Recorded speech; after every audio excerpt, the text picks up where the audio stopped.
Yao yo mwada Beda jumaga oyo damwada Manonyi masa opagbe ae Yao yo mwada Beda jumaga oyo damwada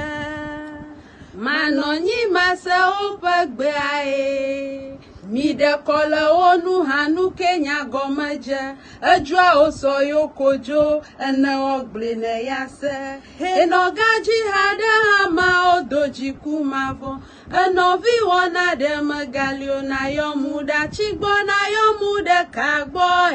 Bavajwa na kpoya doma Ezate chiavolu badafye nu vajwa we Ehana de momaji Mabede oyo mada Beda jumaga oyo damwada Mabama nonyi masa opagbe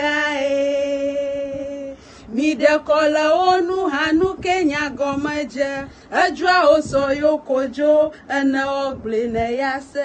Enogaji hada hama odoji kumavo Benovi wana de magalio Na yomuda chigbo na yomuda kagbo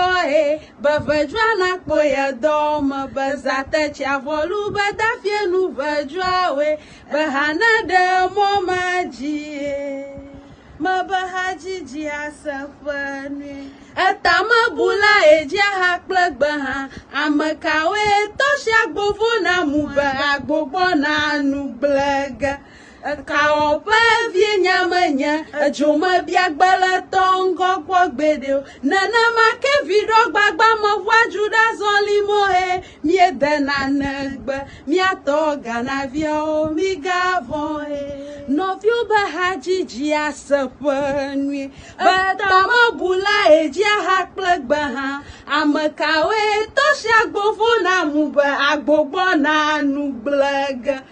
Kaope vie nyamanya Joma biagbala tongo kwa gbedeo Nana make vido gbagba mavwa juda zolimo Miede na negba Miatoga na vio migavon Emi va mi poko kupo vi povia na pogbeve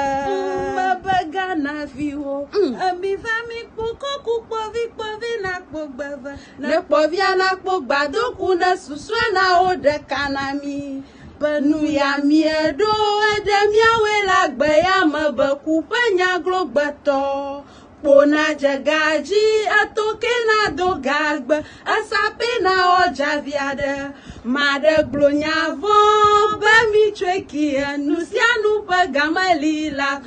Poligbedi esegbebe Agbeno jiji Anuana mavola moe Hanye helao Omo gbeseo Eje onyodo Akwachi se manonyicho Ahone dofyo Eje onyodo Akwachi se manonyicho Ahone dofyo Oma bweseo Eje onyodo Akwachi se manonyicho Ahone dofyo